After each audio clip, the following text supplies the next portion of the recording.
Hello everyone, how are you all. हम लोग last time discussion कर रहे थे स्ट्रक्चर ऑफ एटम का और दो मॉडल्स ऑफ एटम हम लोग स्टडी भी कर चुके हैं। First one was the Thomson's model of atom and second one was the Rutherford's model of atom. इसके साथ साथ हम फंडामेंटल पार्टिकल्स इलेक्ट्रॉन्स और प्रोटॉन्स की डिस्कवरी भी स्टडी कर चुके हैं। एनोड रेज और कैथोड रेज की डिस्कवरी और उसकी प्रॉपर्टीज भी हम लोग स्टडी कर चुके हैं। लास्ट लेक्चर में मैं आपको बता रही थी कि मोसले ने एक एक्सपेरिमेंट परफॉर्म किया था 1913 में। जिस एक्सपेरिमेंट से उनको पता चला वो एक्सपेरिमेंट एक्चुअल में किस लिए था कि न्यूक्लियस के ऊपर टोटल चार्ज कितना प्रेजेंट होता है उसको आइडेंटिफाई करने के लिए वो एक्सपेरिमेंट था, जिससे उनको पता चला कि हमारा जो एटम है उसके अंदर इलेक्ट्रॉन्स और प्रोटॉन्स के अलावा भी एक और फंडामेंटल पार्टिकल प्रेजेंट होता है and that particle contributes in the mass of the atom. और उस पार्टिकल का जो मास है वो एटम के मास में भी क्या करता है, कंट्रीब्यूट करता है। मींस एटम का मास सिर्फ प्रोटॉन की वजह से नहीं होता, उस तीसरे पार्टिकल की वजह से भी होता है। और ये जो हमारा थर्ड पार्टिकल है उन्होंने ये भी क्लियर कर दिया था कि ये पार्टिकल कैसा है, न्यूट्रल है, उसके ऊपर कोई भी चार्ज प्रेजेंट नहीं होगा। आज के टाइम पे आपको पता भी है कि जो न्यूट्रॉन है, न्यूट्रॉन कंटेन्स नो चार्ज, उसके ऊपर कोई चार्ज प्रेजेंट नहीं होता है। और जब एटम को बता दिया गया कि atom is electrically neutral, atom क्या है, कंप्लीटली न्यूट्रल है, atom is neutral as a whole, तो इट मींस जितने पॉजिटिव चार्ज हैं उतने ही नेगेटिव चार्ज प्रेजेंट है। तो प्रोटॉन्स और electrons positive and negative charges वाले पार्टिकल्स तो हम पढ़ चुके हैं। और अगर मान लीजिए मैं थर्ड पार्टिकल की बात कर रही हूँ, अगर उस पार्टिकल के ऊपर भी कोई चार्ज प्रेजेंट होगा तो एटम की न्यूट्रलिटी क्या हो जाएगी, डिस्टर्ब हो जाएगी। तो मोसले ने क्या बोला कि जो थर्ड वाला जो पार्टिकल है उसके ऊपर कोई चार्ज प्रेजेंट नहीं होता है और लेकिन वो पार्टिकल भी कंट्रीब्यूट करता है एटम के मास को फाइंड आउट करने के लिए। और ये जो थर्ड पार्टिकल है, यही थर्ड पार्टिकल क्या होता है, न्यूट्रॉन होता है। तो आज हम स्टडी करेंगे अपने लेक्चर में डिस्कवरी ऑफ न्यूट्रॉन। आज का लेक्चर क्या है, डिस्कवरी ऑफ न्यूट्रॉन। न्यूट्रॉन की डिस्कवरी किसने की थी, चैडविक इन 1932। 1932 में इन्होंने एक एक्सपेरिमेंट किया था और अपने एक्सपेरिमेंट में इन्होंने क्या किया, जो अल्फा पार्टिकल्स हैं, अल्फा पार्टिकल्स को बम्बार्ड करवाया, उनकी बम्बार्डमेंट करवाई किसके साथ, light weight nuclei. Light weight nuclei किसको बोला जाता है, ऐसे एटम्स जिनका वेट बहुत कम है, मींस जो हमारे लाइट एटम्स हैं जिनका मास बहुत कम होता है। और उसके अंदर इन्होंने किसको लिया, इन्होंने लिया बेरिलियम और बोरोन को। तो हमारे अल्फा पार्टिकल्स क्या होते हैं, हीलियम, हीलियम को क्या बोलते हैं आप लोग, अल्फा पार्टिकल बोलते हैं। तो इन्होंने क्या किया, हीलियम लिया और हीलियम की बम्बार्डमेंट इन्होंने करवाई बेरिलियम से भी करवाई और बोरोन से भी करवाई। देखिए इन्होंने क्या ऑब्जर्व किया, जो बेरिलियम है, बेरिलियम का एटॉमिक नंबर होता है 2 और उसका मास नंबर होता है 4। बेरिलियम का एटॉमिक नंबर होता है 4 और उसका मास नंबर क्या होता है 9। इन्होंने ये देखा कि जब इन्होंने इन दोनों को बम्बार्ड करवाया, एक दूसरे के साथ इनकी बम्बार्डमेंट करवाई, तो फॉर्मेशन हुई एक एटम की, और वो एटम कौन था, कार्बन था। कार्बन जिसका एटॉमिक नंबर कितना है 6 और मास नंबर आप सभी को पता है कार्बन का कितना होता है 12 होता है।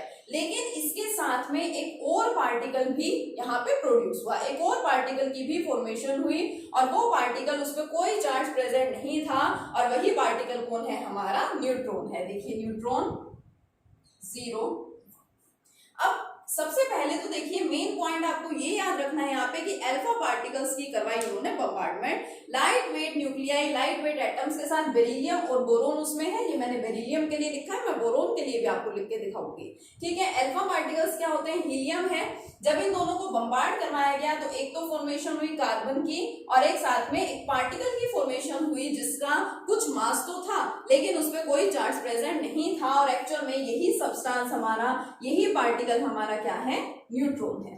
अब इसको याद कैसे आप लोग रखेंगे, आपको दो चीजें याद रखनी है। सबसे पहले हीलियम, ठीक है, अल्फा पार्टिकल क्या हीलियम है, उसकी बम्बार्डमेंट आपको करवानी किससे है, 1 बाय 1 करवाएंगे, दोनों से एक साथ नहीं दिखा सकते हैं, बेरिलियम एंड बोरोन। ठीक है, तो आपने लिया हीलियम, एटॉमिक नंबर और मासेस आपको याद होने चाहिए, हीलियम और लिया आपने बेरिलियम। तो कार्बन ही क्यों बनेगा, या आप इसको कैसे याद रखें, बेरिलियम के बाद बेरिलियम का एटॉमिक नंबर 4, बोरोन का एटॉमिक नंबर 5 एटॉमिक नंबर वाले की भी आपको बम्बार्डमेंट करवानी है। तो फॉर्मेशन किसकी होगी, नेक्स्ट एटॉमिक नंबर वाले की, यानी 6 वाले की। ठीक है, कौन है, कार्बन है।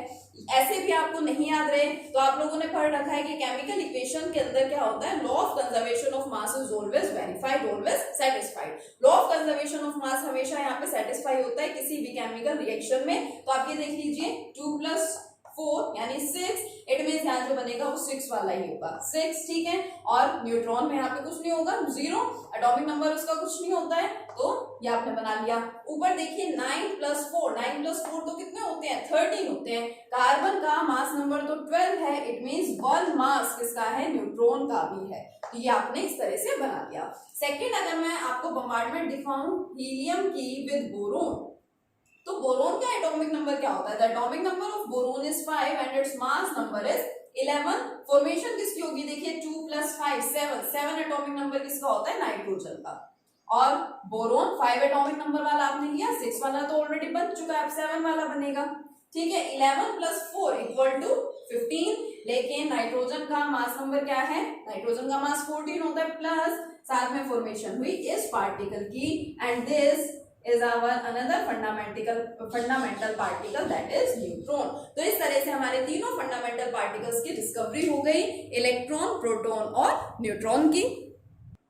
अब देखिए ये हमारे फंडामेंटल पार्टिकल्स हैं जो मैंने लिख रखे हैं यहाँ पे, कौन कौन से हैं, इलेक्ट्रॉन, प्रोटॉन एंड न्यूट्रॉन। इनके डिस्कवरर कौन कौन थे, इलेक्ट्रॉन के J Thomson, proton Goldstein and neutron Chadwick.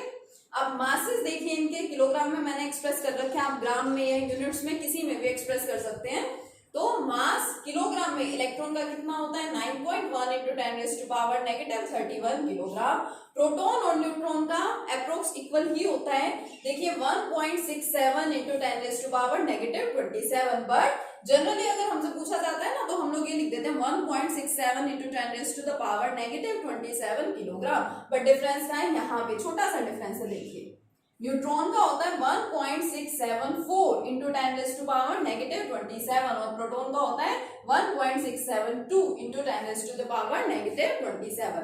Charges की बात करें यहाँ पे तो neutron is neutral, it has no charge, इस पे कोई चार्ज नहीं होता, 0, ठीक है। इलेक्ट्रॉन और प्रोटॉन इस पे अप्रोक्स हम क्या लिख देते हैं, 1 लिख देते हैं, ठीक है। 1.6 × 10⁻19 एग्जैक्ट वैल्यू हमने स्टडी की थी, और इलेक्ट्रॉन का नेगेटिव में होता है तो यहाँ पे नेगेटिव लगा दिया, और प्रोटॉन का पॉजिटिव है तो आपने पॉजिटिव लगा दिया। आपकी बुक में इस तरह से चार्जेस को दिखाया जाता है। और अगर आपको न्यूमेरिकल्स करने हैं या आपको कहीं पे वैसे ही चार्ज की वैल्यू मेंशन करनी है तो आप चार्ज की कंप्लीट वैल्यू क्या लिखते हैं, दोनों केसेस में 1.6 × 10⁻19 कूलम्स। इलेक्ट्रॉन है तो उसके लिए यही वैल्यू क्या रहेगी, नेगेटिव में रहेगी, और अगर प्रोटॉन है तो उसके लिए यही वैल्यू क्या रहेगी, पॉजिटिव में रहेगी। तो ये है हमारे फंडामेंटल पार्टिकल्स की डिटेल्स। तो अब क्या पता चल चुका है कि जो हमारा एटम है, एटम के अंदर 3 फंडामेंटल पार्टिकल्स प्रेजेंट होते हैं, protons, neutrons and electrons. Electrons पे नेगेटिव चार्ज, प्रोटॉन्स पे पॉजिटिव चार्ज एंड न्यूट्रॉन्स पे कोई चार्ज प्रेजेंट नहीं होता है। जितने पॉजिटिव चार्ज हैं उतने ही नेगेटिव चार्जेस भी प्रेजेंट होते हैं। उनके मासेस और चार्जेस क्या हैं ये मैंने आपको भी बता दिया। और एटम का जो मास है वो किसकी वजह से होता है, the mass of the atom is due to the mass of protons as well as the mass of the neutrons, क्योंकि इलेक्ट्रॉन्स का मास क्या है इन दोनों के कंपैरिजन में नेग्लिजिबल है। और आपने अभी देखा कि प्रोटॉन्स और न्यूट्रॉन्स के मासेस तो अप्रोक्सीमेटली इक्वल ही हैं, ठीक है। और देखिए न्यूक्लियस में जो प्रेजेंट होते हैं, क्योंकि Rutherford's model of atom led to the discovery of nucleus, और उससे पता चला था कि न्यूक्लियस में प्रोटॉन्स होते हैं। तो न्यूक्लियस में एक्चुअल में प्रोटॉन्स और न्यूट्रॉन्स दोनों ही प्रेजेंट होते हैं, और इन दोनों के कॉम्बिनेशन को एक नाम दे दिया जाता है, इनको बोला जाता है न्यूक्लियॉन्स, ठीक है। इसको अच्छे से याद रखिए, बुक्स में आप लोग देखते हैं बहुत जगह मेंशन होता है द न्यूक्लियॉन्स। अब न्यूक्लियॉन्स क्या है, ये न्यूट्रॉन्स नहीं है, प्रोटॉन्स और न्यूट्रॉन्स को कलेक्टिवली क्या बोला जाता है, न्यूक्लियॉन्स बोला जाता है, ठीक है। इसके अलावा और हमारे पास कुछ बेहद छोटी छोटी सी टर्म्स हैं। फर्स्ट वन देखिए एटॉमिक नंबर, जिसके बारे में आप सबको पता है कि एटॉमिक नंबर क्या होता है, ठीक है। एटॉमिक नंबर को क्या बोला गया, atomic number is equal to the number of protons in any atom. सबसे पहले जब एटॉमिक नंबर को डिफाइन किया गया तो उसको क्या बोला गया कि atomic number is equal to the number of protons in any atom. किसी भी एटम में जितने प्रोटॉन्स प्रेजेंट होते हैं उतना ही उसका क्या होगा, एटॉमिक नंबर होगा। इसी वजह से एटॉमिक नंबर को प्रोटॉन नंबर भी बोला जाता था, ठीक है। या बोल भी देते हैं एटॉमिक नंबर क्या है? It is equal to the number of protons in any atom and due to this atomic number is also known as the proton number. बाद में क्या पता चला कि जितने प्रोटॉन्स हैं उतने ही इलेक्ट्रॉन्स होते हैं, because atom is electrically neutral, so it is also equal to the number of electrons. इसलिए हम क्या बोलते हैं कि जितने किसी में इलेक्ट्रॉन है उतना ही उसका एटॉमिक नंबर होगा, या जिस एटम का जो एटॉमिक नंबर है उतने ही उसके अंदर प्रोटॉन्स भी होते हैं और उतने ही उसके अंदर क्या होते हैं? इलेक्ट्रॉन्स भी होते हैं। ठीक है, दूसरी बात देखिए एटॉमिक मास। अब एटॉमिक मास को देखिए आप लोग मास नंबर भी बोल देते हैं, atomic mass and mass number. अब मैं बीच में यहाँ पे एंड लगा रही हूँ, मींस दोनों अलग अलग चीजें हैं, एंड मास नंबर। अभी तक आपको क्या लगता है कि मास की बात कर रहे हैं, atomic mass means mass of the atom, mass number means mass of the atom, तो दोनों में कोई डिफरेंस होता नहीं है, दोनों टर्म्स को हम इंटरचेंजेबली यूज करते हैं। तो आप लोगों से सपोज एग्जाम में पूछ लिया गया इन 1 mark what is the difference between atomic mass and mass number, atomic mass और मास नंबर में क्या डिफरेंस है? तो हम तो यही पढ़ते आ रहे हैं कि दोनों क्या होते हैं? एक ही तो होते हैं, उसी को हम एटॉमिक मास बोलते हैं, उसी को हम मास नंबर बोलते हैं, but it is not correct, दोनों में डिफरेंस होता है। क्या डिफरेंस होता है? एटॉमिक मास, अभी देखिए जो एक्चुअल में हम लोग बोलते हैं वो मास नंबर बोलते हैं, एटॉमिक मास हम लोग नहीं बोलते, अब इसको पहले बोला जाता था। एक्चुअल में क्या है? द राउंडेड ऑफ, इस चीज को नोट कर लीजिएगा अच्छे से, the rounded off atomic mass is known as, the rounded off atomic mass is known as the mass number. अगर हम किसी एटम के एटॉमिक मास को राउंड ऑफ कर देते हैं और राउंड ऑफ करके उसको लिखते हैं तो हमें क्या मिलता है? मास नंबर मिलता है। ठीक है, इस चीज को अच्छे से ध्यान रखिए, एटॉमिक मास और मास नंबर में क्या रिलेशन है, क्या उसमें डिफरेंस है। ठीक है, अब देखिए एटॉमिक नंबर आपको पता चल गया, नंबर ऑफ इलेक्ट्रॉन्स पता चल गए, नंबर ऑफ प्रोटॉन्स पता चल गए एंड मास नंबर। अभी मैंने आपको क्या बताया कि एटम का जो मास है, ठीक है, वो कौन पता लगाता है? वो प्रोटॉन्स और न्यूट्रॉन्स से हमें पता चलता है। तो हम ये बोल सकते हैं कि mass number is equal to, क्या है किसी एटम का mass? It is equal to the number of protons, कितने प्रोटॉन्स है उसमें, plus number of neutrons. Number of protons plus number of neutrons is known as the mass number. तो ये छोटे छोटे से रिलेशंस हैं जिसको आप अच्छे से याद रखिए, इन्हीं के बेसिस पे न्यूमेरिकल्स भी आते हैं। तो आपको ये चीजें अच्छे से क्लियर है तो आप न्यूमेरिकल्स को बहुत इजीली कर लेंगे। देखिए क्या है, एटॉमिक नंबर वापस से बता रही हूँ, it is equal to number of electrons as well as number of protons. अगर मैंने आपको बोला कि मेरे पास कोई एटम है जिसका एटॉमिक नंबर सपोज क्या है 10 है, तो उसमें कितने इलेक्ट्रॉन्स हैं? 10 ही उसमें इलेक्ट्रॉन्स हैं और 10 ही उसमें क्या है? प्रोटॉन्स हैं। एटॉमिक मास का यूज हम नहीं करेंगे, हम एटॉमिक मास की जगह किस टर्म का यूज करेंगे? मास नंबर का। And mass number is equal to number of protons plus number of neutrons and rounded off atomic mass is known as the mass number. इसी के साथ अगर मैं आपको रिप्रेजेंटेशन बताऊं तो जो हमारा एटॉमिक नंबर है it is represented by capital Z। Capital Z से हम एटॉमिक नंबर को रिप्रेजेंट करते हैं and mass number is represented by capital A। Capital A से हम किसको रिप्रेजेंट करते हैं? मास नंबर को। तो जनरली अगर हम एटम की रिप्रेजेंटेशन की बात करें, suppose X is the symbol of any element, कोई एलिमेंट है उसका सिंबल मैंने लिख दिया क्या? यहाँ पे X लिख दिया, ठीक है, और Z and A। Z represents the atomic number of this element and A represents the mass number of this element। ठीक है, तो ये छोटी छोटी सी चीजें हैं, ध्यान रखिए इनको। इन्हीं से रिलेटेड हम न्यूमेरिकल्स को देखते हैं कुछ। चलिए न्यूमेरिकल देखते हैं, बट उससे पहले कुछ इंपॉर्टेंट बातें मैंने यहाँ पे लिखी है जो हमने अभी डिस्कस की। Atomic number is equal to number of protons and also equal to number of electrons. Mass number is equal to number of protons plus number of neutrons and ये सिंबॉलिक रिप्रेजेंटेशन ली थी मैंने। अब देखिए mass number is equal to number of protons, number of protons is equal to atomic number, तो इसकी जगह मैंने यहाँ पे Z लिख दिया, प्लस नंबर ऑफ न्यूट्रॉन्स। कहीं पे अगर आपको नंबर ऑफ न्यूट्रॉन्स फाइंड करने हैं तो आप यहाँ से फॉर्मूला बना सकते हैं A minus Z। Number of neutrons कैसे आते हैं? मास नंबर माइनस एटॉमिक नंबर। ठीक है, अब न्यूमेरिकल है हमारा NCERT, calculate number of protons neutrons and electrons in this. Bromine देखिए एटम है, ठीक है, उसका एटॉमिक नंबर यहाँ नीचे क्या लिखा होता है? एटॉमिक नंबर, और ऊपर लिखा होता है उसका mass number. Atomic number is 35 and mass number is 80 and we have to calculate the number of protons neutrons and electrons, यानी तीनों फंडामेंटल पार्टिकल्स हमें यहाँ पे फाइंड आउट करने हैं। तो देखिए क्या क्या पता चल रहा है यहाँ से, मुझे पता चल रहा है एटॉमिक नंबर नंबर यानी कि Z इक्वल टू 35, और क्या पता चल रहा है, मास नंबर यानी कि A इक्वल टू 80, और हमने क्या लिखा है, atomic number is equal to number of protons and also equal to number of electrons. जितना किसी का एटॉमिक नंबर है उतने ही उसमें इलेक्ट्रॉन्स है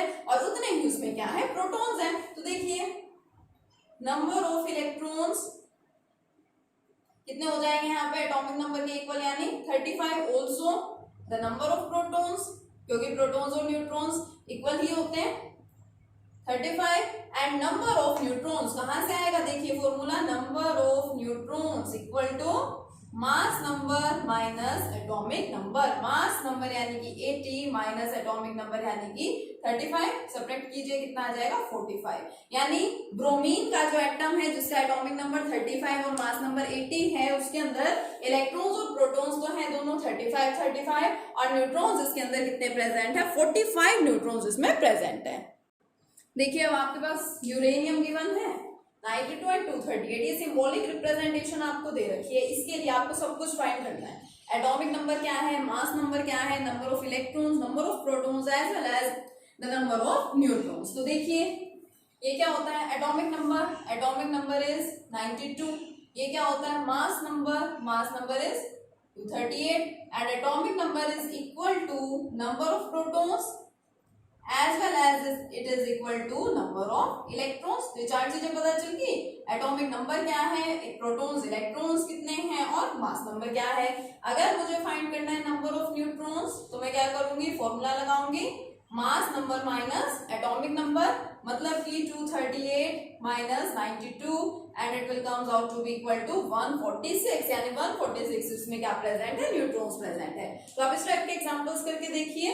ये सिंपल एटम्स की मैंने बात की है। अगर आपको आयंस गिवन है तो आयंस के लिए भी आपको ये सब फाइंड करना आना चाहिए। नेक्स्ट वीडियो में हम उसके साथ कंटिन्यू करेंगे कि आयंस के केस में आप कैसे इलेक्ट्रॉन्स, प्रोटॉन्स, न्यूट्रॉन्स को फाइंड करेंगे। ठीक है, तब तक आप इनको अच्छे से करके देखिए। Keep learning. Thank you.